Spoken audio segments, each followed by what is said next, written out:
All right, everyone. Welcome once again.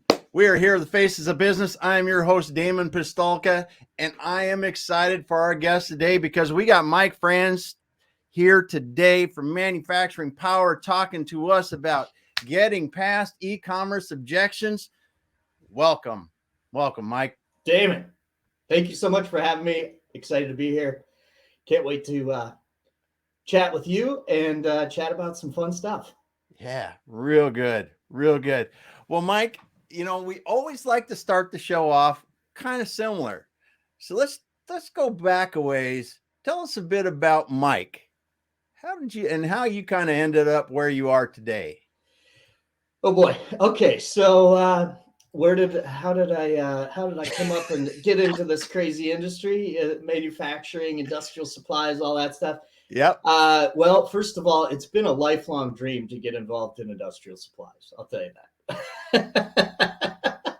Actually, growing up, no, I'm somewhat kidding there, but never thought I'd really fall into this line of business. But it's been a blessing. It's been great. I really enjoy it.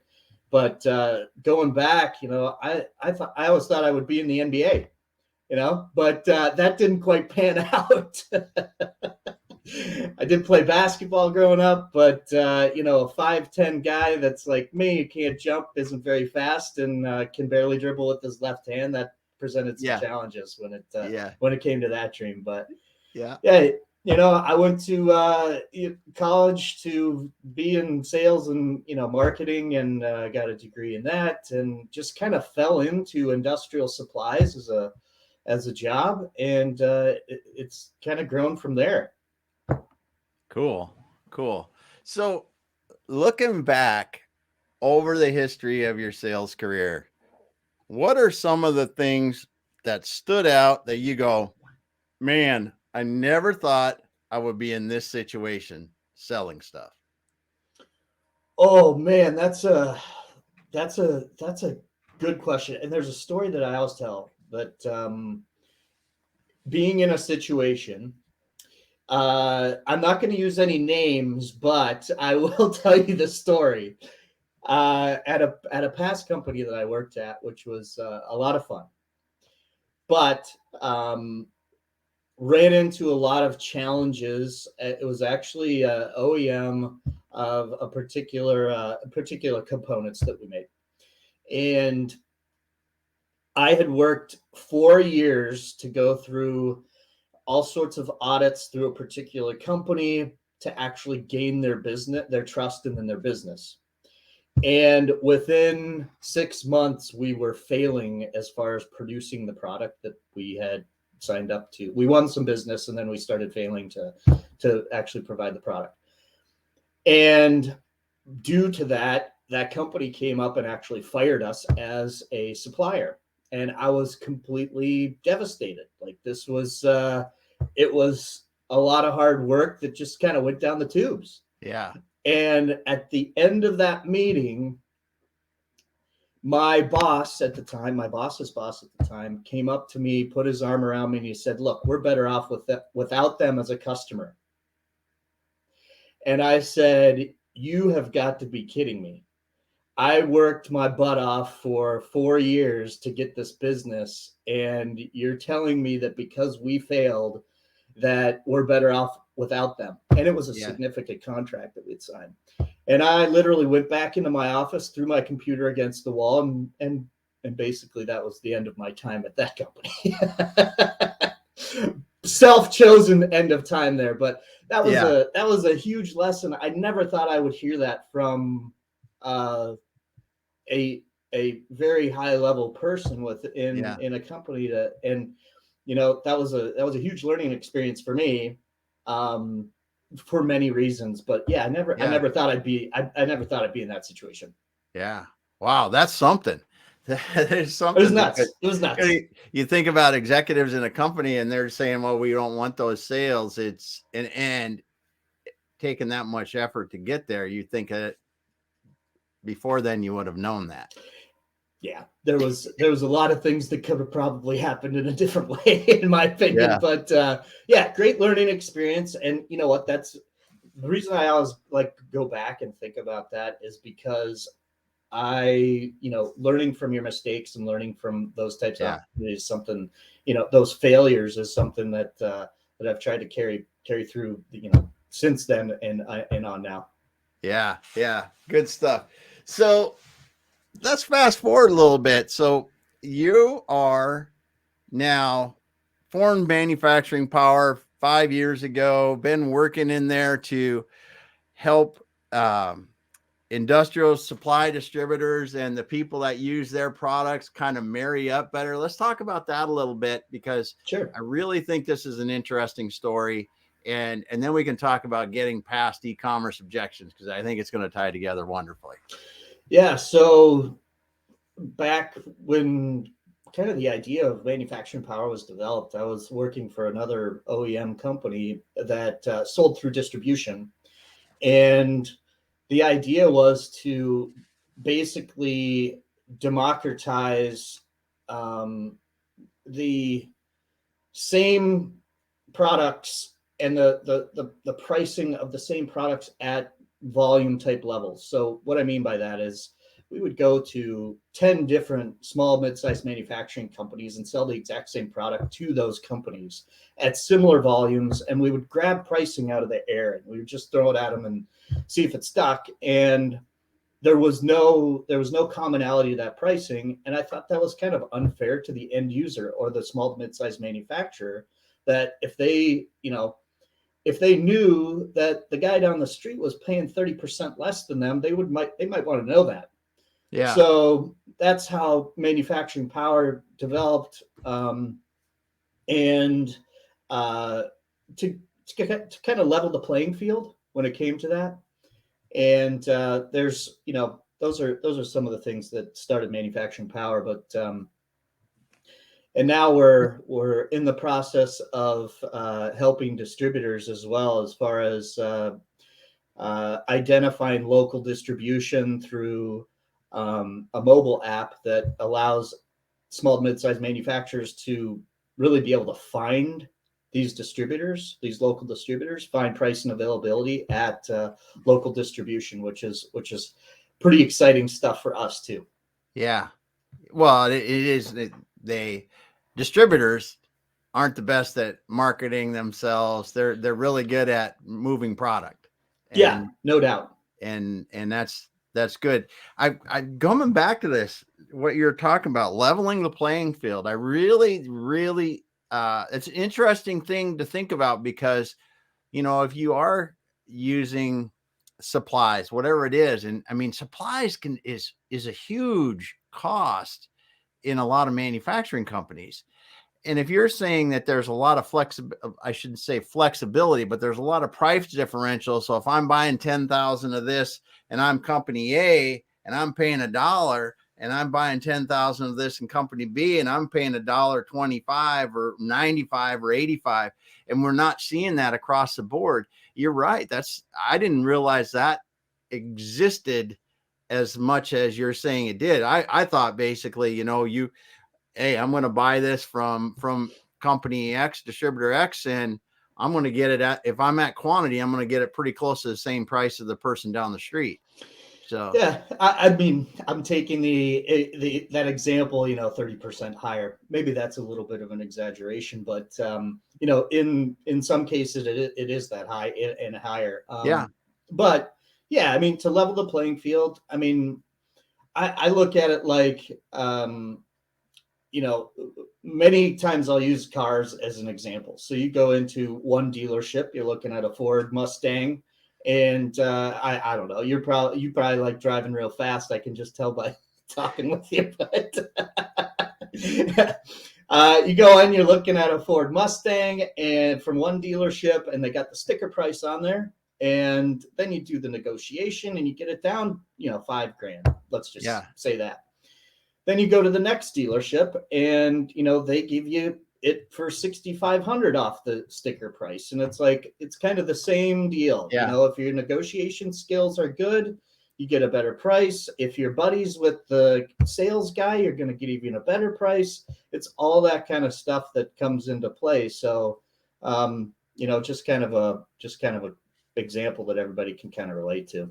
Yeah. Yeah. And that is, and me driving fast. Yeah. That's why I don't have cars that go fast anymore. Or motorcycles. That's worse for me. Oh But anyway, boy. Yeah. Yeah. Careful now. Yep. When you have to figure out how fast each one of your vehicles goes, it's not a good place to be. My world. So yeah, that combined with wide open spaces, it tends to be fun, but it's not healthy. Yeah. So, but anyway, so we're talking about leveling the playing field. Another thing that I've seen as I'm looking through the products and the services, the way you guys are doing it, you mentioned another thing. It's finding the products you need. So that is a big thing for manufacturers, especially, you know, if you're in the maintenance or you're in the design and you're looking for certain kinds of things that you need there too. So what are you seeing that this democratization and giving people this information is really helping manufacturers to do beyond price? Yeah, well, I mean, just to speak from our personal experience. So like over the last 2 years, we all know what's happened over the last 2 years with the disaster of things that have happened. But one of the biggest things, obviously, was supply chain and being able to find product. And our customers and potential customers came to us and said, hey, you know, it's great to think about pricing, but we need stuff. We need to find things, and when we need them, we need them. You know, we don't want to have a line down situation. We need product. We can't find it. How can we do that? So I worked with a bunch of people that are much smarter than me on developing something that shows price and availability from local distribution. So we tried to find a way to work with local distributors to see what their published price is, and if they have it in stock. And we put it into one, you call it an aggregator model. We aggregated all those distributors and we put them in one location, so that if somebody searches for a widget or an N95 mask, let's say, you know, unfortunately, everybody knows what an N95 mask is now, a respirator. If they're searching for that, they have a single source or place to look, instead of going to like a Google search, which will show you places in Arizona, places up in Maine, places down in Florida, in a pay-to-play type of environment, where we just wanted to simplify that search for small, mid-sized manufacturing companies, any type of manufacturer, a maintenance person, whoever, to say, okay, I need those N95 masks. And we said, okay, who's within 100 miles of that person's phone? What distributors are within that radius? And who's got it and how much is it? And then they can go search. They're connected to their websites, and they go there and can make those e-commerce type of purchases. So we're kind of driving business to the local distributors as well when they have inventory. Yeah. And it allows your customers to get the product they want faster. Yeah. That's the bottom line. We've tried to make it as easy for the end user as possible to we say search, find, buy. Search it, find it, make that purchase from a local distributor, somebody that they trust. Yeah. Real good. But that's, you know, I'm doing, you know, talking about our stuff, but that was, you know, that was the common concern over the last couple of years and into today, as far as the supply chain and, you know, where can we find things? It doesn't necessarily matter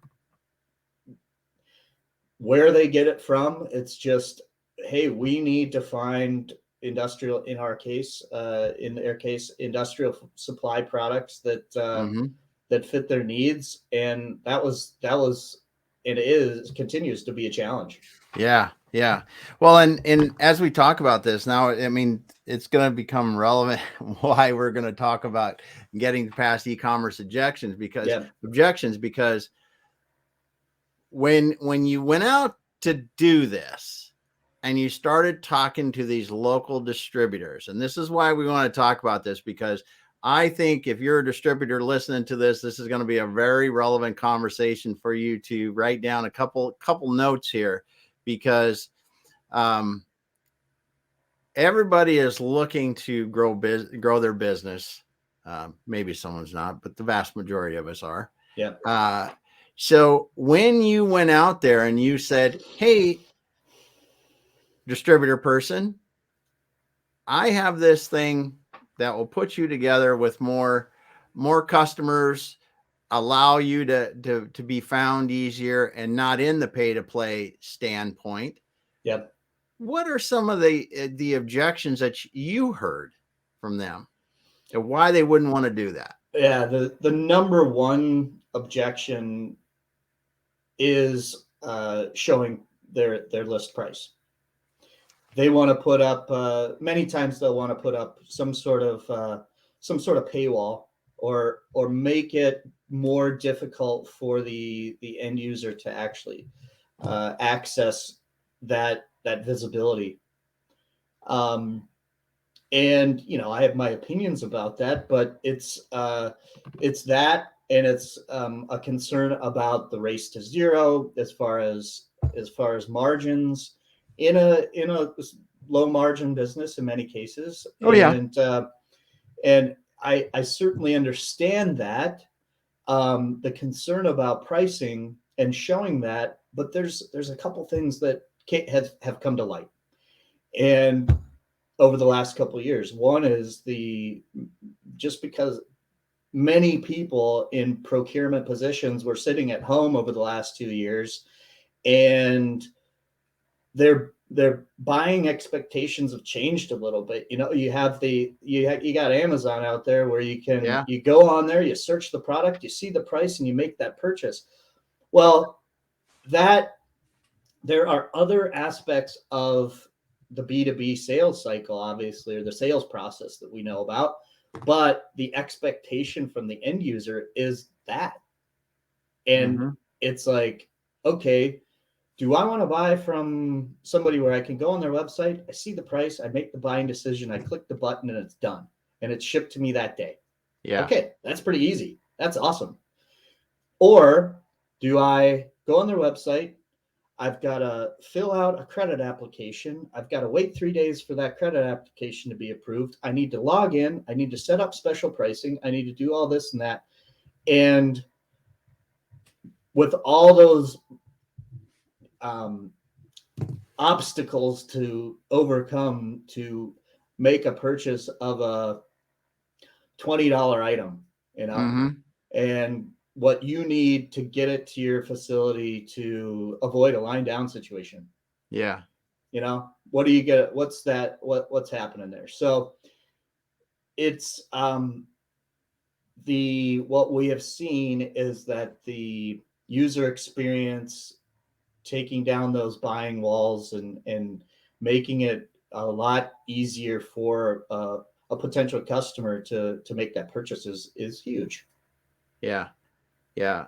And I think one of the things that I think, and we've got a couple clients that have been in generic e-commerce categories, and one of them is generic as office supplies. Sure. Everybody goes online and buys office supplies. Yep. But I can tell you can create a business that's got tens of millions of dollars in revenue and profitable selling office supplies today against the big guys and everything else. And you have to show your price when you're on Amazon and Walmart and everything else. And you're just not the lowest price every time, but you're not always in that price discussion. The race to zero is only for those who want to keep going down. Yeah. Yeah. No doubt. And it's temporary, because the race to zero that you're talking about is let the people do that if they want to. They won't be there long. Yeah, and that brings up such a good point, Damon, is that just based off my experience, is that many of the distributors have been saying for many years, okay, we don't sell on price. We try to create value, and we do so many other things that go beyond price to show our customers value. Well, I think this is the time to to where you can enhance that value. Yep. Where, okay, and part of that value is making the user experience and that buying experience better for the end user. Mm-hmm. So you make that a little bit better and easier. But then when they do have questions about, oh, I'm looking at this, I need this widget to make this particular process more efficient. And they say, oh, you know what? I was on distributor X's website. They were super easy to deal with. They had a great website. They had a great e-commerce website. They had tons of information on there, great content. I'm going to call those guys and see what their experts say about this particular product. Yeah. And I just think that's the path to, again, just my opinion. What do I know? But just a path to showing that additional value to those end user customers. Yeah, I agree. I agree as well. I think the bottom line is that it doesn't matter what people are buying. It can be cars, industrial supplies, but whatever you think off of Amazon, you may or may not like the fact, but everybody wants to be able to get on, find the price, research the product, find the price, buy the stuff now. Yep. Yeah. And here's one other point too, is that just doing some research and being in the industry for like 20 years, there's some common things that happen. So let's just say up here in the Twin Cities, there's 10 different distributors, that industrial supply distributors. Mm-hmm. They have many different unique product lines, but then they have many common product lines that they carry. Yep. And they all have their own customers. But when distributor A is out of a 3M N95 mask, they have an account set up with the other distributors and can go on their website and make that purchase to satisfy their customer. And it happens all the time. Mm-hmm. So, showing price, I mean, anybody can find it. If they really want to find it, they're going to find it anyhow. And that's just kind of a fact. And I think when it comes back again to servicing the customers, I mean, it is about servicing customers, right? It's absolutely. Hey, I need it in this time frame. I want to pay a reasonable price for it, and beyond that, it's like there are these things. It's easy to buy from them. If we ever have a problem, it's easy to get it resolved. Those are still the things that companies have to do for sure. But the less. The more frictionless you can make the buying process. Yes. I can find it easy. I can get what I want when I want. And if I need help, I get the help I want. The combination is what really makes things happen. Totally. And you can see that even when you're doing high volume stuff on Amazon, and good Amazon sellers know it's not just about being the cheapest price. It's about getting good reviews because you respond to customer problems. You help them when they need it. You do provide that extra. You answer the questions when people have questions. Yep. And do those kind of things around it, because that creates the confidence in buying from you. Yeah. And like you're saying, you're talking about, it could be the same mask that I'm buying from. I can buy from 10 different distributors, but if Mike's place is the one that's always helps us out, gives us what we need when we need it, got good product. Even if you don't have it today and I have to go someplace else to get it, I'll come back to you tomorrow when you do have it and get it. Absolutely. And I don't, that's the way I buy stuff. Yeah. I mean, it's you get a good experience from some place, you remember it, and you want to buy from them again. And the pricing aspect of it is, it's to me, it's that's something that's been ingrained a little bit. So I don't know, but anyway, it's definitely an interesting. It's definitely an interesting time to be, with in manufacturing and industrial supplies that support that industry. There's there's so much awesome technology that has been incorporated into making parts, and there's so much history with that. So, and the way that the business operates and the way industrial supply distributors have accommodated that, but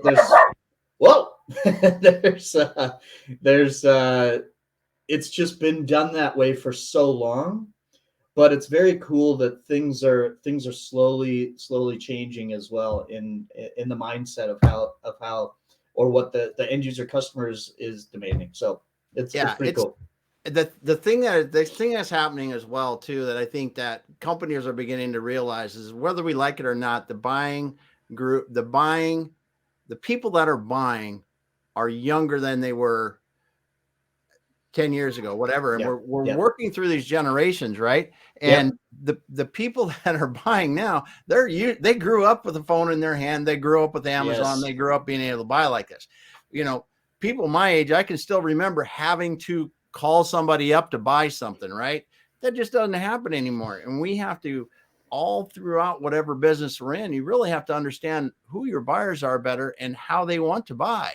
And honestly, the people in manufacturing that are buying don't have time to buy. They don't have enough time to buy. And even years ago, when we were I was running contract manufacturing places and sheet metal and CNC machining, one of the things that would get you business that a lot of people didn't think about is, if I can take that problem off their desk faster than anyone else, I can probably charge a little bit more. Yes. Yep. No, that's so true. And it still is true today. Yep. So when you look at the whole thing that you're talking about with your solution, ManufacturingPower, and how you guys are putting the two together, and then you look at your distributors and you go, okay, get good content, get an easy website to buy from. Like you said, don't have to set up an account. If you got a credit card, you can give us your address and we're going to ship it to you, right? Yep. And be ready to do that, because you just solve that problem faster than somebody else. Well, here, to that point, that's such a good point. And when you said, people are getting younger and younger, we all, fact of life, obviously, but there's another change that has developed over the last couple of years. I'm sure you've seen it too, but out on shop floors, there was a long time where it was, when cell phones were coming into the equipment, which I remembered all this stuff, but when cell phones were starting to come in and gaining popularity and usage and all that stuff, there was a lot of companies that didn't allow cell phones out on the shop floor. Yeah. And now it's just like, well, we can't even stop it. Like, the tidal wave has come in and we can't even stop it. So people have cell phones out on the floor. Mm-hmm. And if the people that are out on the floor are so used to being able to use that as a resource, there's a lot of things that can be impacted by that. From hey, I don't know how to improve my speeds on this machine. Maybe there's something on YouTube I can check to see if I can improve the process. And they're sitting there getting a tutorial on that exact process while they're sitting at their machine, and they just improve that process time and save the company a ton of money. Well, there's other opportunities, and I'm just making these examples up, obviously. But it's like that's where things have started to evolve to go into. So, and again, you're solving the problem faster, because if you can develop an app or whatever that's on a phone, and we go, listen, this is how we buy our stuff, because it makes it faster for us. They can be wherever they're at. They could be walking out to an area and they go, oh, we need this. Let's see where we can get it. Well, remember, so it's not too many years ago, actually, where everybody had the big giant books on their desk. You'd have the green book, you'd have the red book, you'd have the blue book, and the red, white, and blue book. And you'd leaf through, and there was so many people in like a maintenance role that would have, they would have the green book would be memorized. So you could go, again, not mentioning any names. Everybody knows what I'm talking about. So the green book, you'd go, oh, I need a 6208 bearing, And you'd go up to the guy in the shop and you'd say, "Hey, Joe, what page is that on?" You go, "Oh, 7,400. Look in the second Yeah. column on the right." Yeah. And you'd go there and you go, "Oh my God, there's that bearing that we need." And Yeah. then you'd have to look it up. You'd make the phone call. "You got this in stock?" "No." "You got this in stock?" "Yes." "Okay, let's buy it from them." So just Yeah. efficiency improvement. It's pretty cool. I love it. Yeah, it is. It is. So as you're looking at the objection, we talked about showing the list price online, and we talked about the race for zero. So we're talking about objections, but now what are you seeing as people get over the objections and start to embrace it? What are you actually hearing when people do that? Wow, that's a really good question. So what I'm seeing, what I'm hearing is that they're do you mean from a distributor standpoint or from an end Yeah, user from the standpoint? distributors, because they're the ones with the objections. We're sitting here saying we shouldn't this or that, but then when they get over that objection and they actually start using e-commerce, putting their prices online, doing the content, doing the whole 9 yards, what do they really see happening? Well, it's they're seeing gains in their online sales. Mm-hmm. Okay, they're seeing gains in their online sales, but in our limited research that we've done, okay, over the last year or so of collecting some of this data, is that not only are their sales increasing, their online sales increasing, but they're actually setting goals and targets to meet different goals. So they're trying different things and they're becoming innovators to a certain extent and industry leaders. So I guess the most common thing is that if they do embrace that ease of use, they're gaining new customers, they're finding new opportunities, and it's leading to not only new customers but growing business within existing customers as well. So Yeah. we get a lot of data and research from uh, data. Oh man, data distributor data systems, Mm-hmm. distributor data solutions, DDS, I believe it's called, and their data consistently shows that. I mean, in e-commerce scenarios, if you smooth out and reduce the friction to make those purchases, and have a quality website, a quality e-commerce website, a quality content that's on there, it only helps. It only helps. There's not a downside. Now the challenge is getting people to the website. Yeah. And becoming findable. And from distributors that we deal with, it's definitely a learning process. Mm-hmm. On how to do that, because so many have on the road salespeople that go door to door and do that type of thing, where it's a little bit of a shift of how do we drive people to the website so that we can realize some of those numbers. So Mm-hmm. I don't know if that answered your question. No, it is. It really is, because they're increasing their sales. They're seeing that, and you make another good point. It does require some different thoughts about how our salespeople actually work, because you can have a fleet of salespeople that are out there talking to people every day, and what do you do if somebody comes in from the web, or what is the role of the salesperson anymore? If you could snap your fingers tomorrow and there are plenty of people coming through the web, maybe your salespeople don't have to go out and talk to new people. They talk to people that already know you but need some help. It's just that I think it's a different way of looking at it, like you said. Yeah, and look, salespeople, there's always going to be a role, obviously. Oh, yeah. There's so much value that salespeople bring to an organization. I'm not saying anything against that. Nope. But it's like an addition. Okay, what was I? There was a podcast it's either a podcast or something.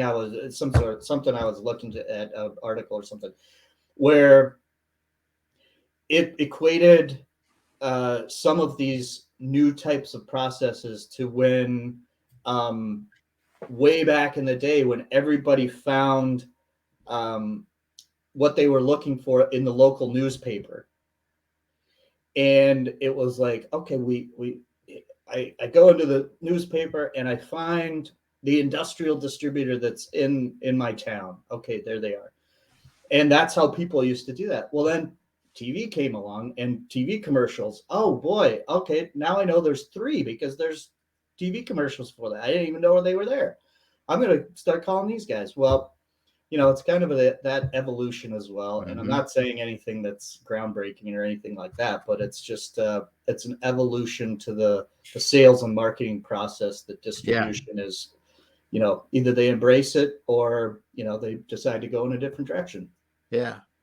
So what's been the most interesting challenge for you as you guys have tried to marry the end users of these industrial supplies together with the distributors? Challenge is kind of overcoming what we just talked about. As far as the biggest challenge that we see is the distributor's willingness to share price and content,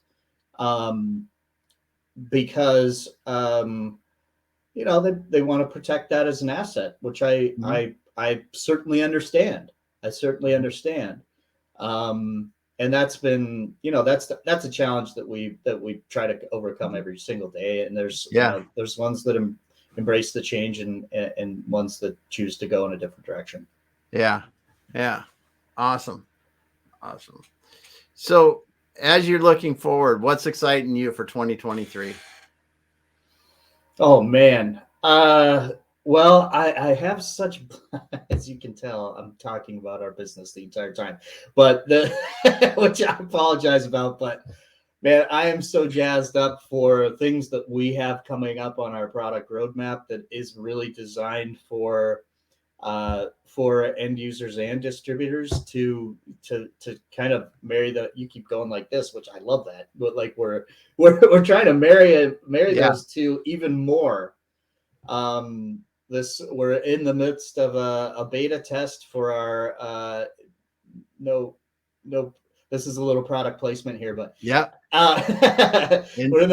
we're in supply with an eye. We're in the process of a beta test for that right now. We're collecting feedback from distribution and from end users as far as how that's working out. But it's there's so many cool things that are happening with that. We've got big ambitious goals, and I'm so like this right now as far as got the blinders on to try and execute on that. So it's fun that you got it's got to be fun because you're helping people in the end. You're helping them get, like you said, get the products you need when you need them, and take the friction out of buying things so that people can get the industrial supplies quickly at a reasonable price and move on about their day. And that's something that everyone's going to want. I mean, that's what we're all striving for. Get the stuff we need, get on with our day and do what we want to do. So it's good stuff. And if someone wants to reach out to you about this, Mike, what's the best way to get a hold of you? Best way is I'm constantly on LinkedIn and trying to network with people and trying to see what are the latest and greatest things that are out there. I mean, there's so much. LinkedIn has been, I think that's how we met. In fact, I know that's how we met. Yes. LinkedIn is great. You can look me up, Mike Franz, Very good. on LinkedIn. My email address is mike@manufacturingpower.com. And those are probably the two best ways. There you go.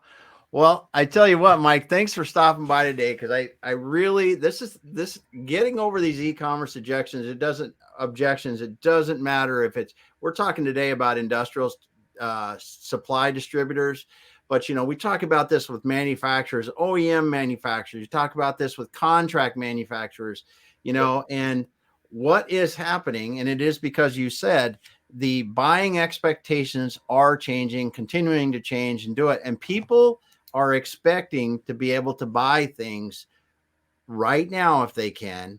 And if you can't do it, they might jump to the next place to get it. So it really is not a nice to, but a must have kind of thing.